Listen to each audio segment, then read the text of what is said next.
Ardennes, December 1944. A narrow road near the Belgian town of Bulge, not far from Malmedy.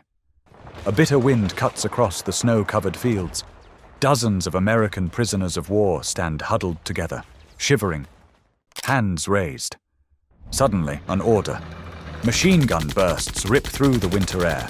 In just a few minutes, the field is littered with bodies. Over 80 men lie dead in the snow. This massacre would become one of the most infamous war crimes on the Western Front. And the name tied to it for generations is Joachim Peiper. Joachim Peiper was born on January 30th, 1915, in Berlin-Wilmersdorf. His family was deeply rooted in Prussian military tradition, nationalist, conservative, and proud. His father had fought in World War I, and Joachim grew up in a society marked by humiliation, radical politics, and militarism. In 1934, Peiper joined the SS Verfügungstruppe, the military corps of what would later become the Waffen-SS. He quickly stood out as intelligent, ambitious, and fiercely loyal. Superiors saw in him a rare combination of academic sharpness, physical toughness, and absolute obedience. From the start, it was clear, this man was headed for the top. In 1938, still in his early 20s, Peiper became personal adjutant to Heinrich Himmler. For a young SS officer, this was a meteoric rise. He now moved within the inner circles of Nazi power, organizing meetings and accompanying the Reichsführer SS. Yet even in this prestigious position, Peiper longed to return to the front. He didn't just want to wear a uniform, he wanted to lead in combat. In September 1939, Germany invaded Poland. Peiper accompanied Himmler and witnessed atrocities, executions, and the brutal reality of a war that was ideological from the very first day. He saw how political goals and military violence merged, a merger that would define his entire career. By 1940, during the campaign in the West, Peiper was serving in the Leibstandarte SS Adolf Hitler. Even early on, his leadership style was clear, fast, aggressive, and uncompromising. He tolerated neither hesitation in the enemy nor weakness in his own ranks. When Germany invaded the Soviet Union in June 1941, Peiper's career accelerated. Fighting in Ukraine and Russia, he rose rapidly from company to battalion commander. He thrived in mobile warfare, armored thrusts, flanking maneuvers, lightning counterattacks. Among his men, Peiper gained a reputation as a fearless front-line commander. But the other side of that reputation was darker. Reports document clearing operations, burned villages, and the execution of civilians and prisoners. Military efficiency and ideological brutality were becoming his trademark. By the winter of 1942-43, during the battles around Kharkov, Peiper led armored units in some of the fiercest fighting on the Eastern Front. In 1943, at just 28 years old, he was appointed commander of the 1st SS Panzer Regiment, the elite armored corps of the Leibstandarte. It was a position of power and prestige, and it made him one of the Waffen-SS's rising stars. In late summer 1943, Peiper's regiment was transferred to northern Italy. Following the Italian armistice on September 8th, German forces launched Operation Achse to disarm their former allies and secure control. On September 19th, 1943, near the town of Boves, Peiper's troops clashed with Italian partisans.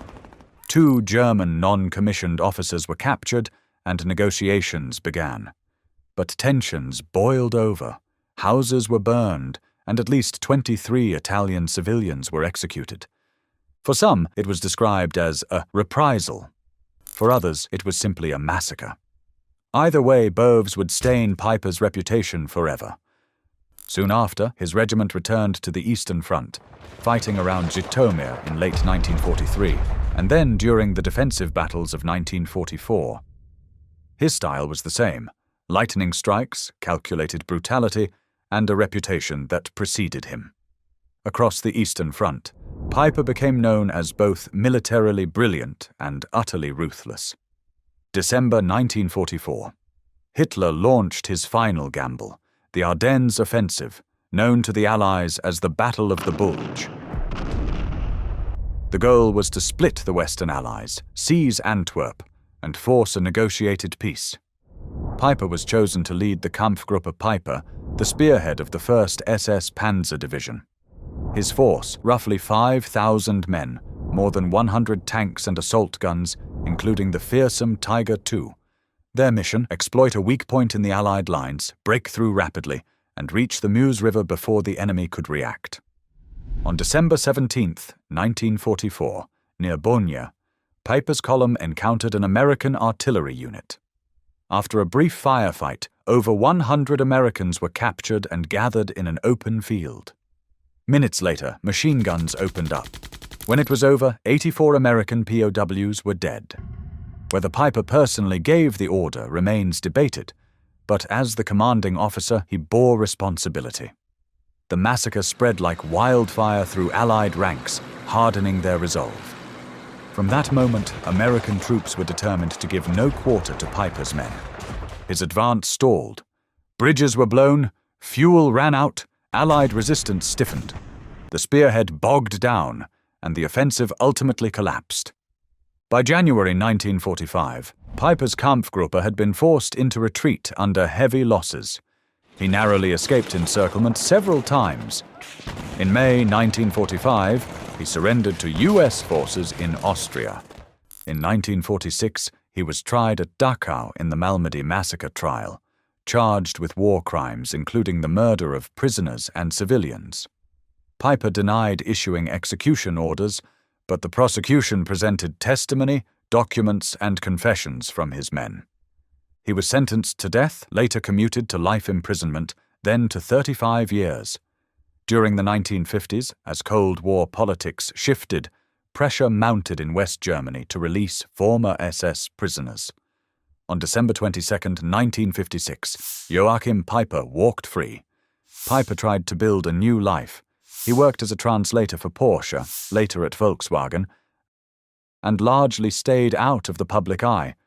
But he remained a controversial figure, revered by some former comrades as a brilliant soldier, condemned by others as a war criminal. In the early 1970s, he moved to a remote house near Travers in eastern France. It was quiet, isolated, seemingly far from his past. But his presence became known. French anti-fascist activists published his address, and tension grew. On July 14, 1976, Bastille Day, his house was firebombed. Peiper died in the flames. The perpetrators were never caught. Some called it revenge, others called it vigilante justice. Either way, the debate about Peiper didn't end with his death. It reignited. Why was Joachim Peiper considered the most dangerous man of the Waffen-SS? It wasn't just his rank. It wasn't just his proximity to Himmler. It was the combination of tactical brilliance, charisma, and fanatical loyalty to a regime that merged warfare with ideology. He was known as a commander who acted faster and harder than most. He combined aggression with calculation, initiative with ruthless obedience. In modern terms, he was a force multiplier, but in the service of a criminal state. Boves, Malmedy, burned villages, executed POWs. These were not accidents of war. They were logical outcomes of his worldview. A worldview that erased the lines between enemy soldier, civilian, and target. Peiper wasn't a bureaucrat of terror, he was its field commander. To see his career only in military terms is to miss the point. To see it only morally is to miss its mechanism. Peiper's path shows how fanaticism amplifies military skill, and why that combination is so dangerous. Ardennes, December 1944. The snow, the prisoners, the gunfire. That image is more than just a war crime. It represents a kind of warfare where speed and killing went hand in hand, and officers like Peiper made it their method. Joachim Peiper embodied that method.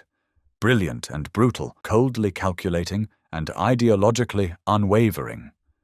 He died in fire in 1976, but his name remains a warning.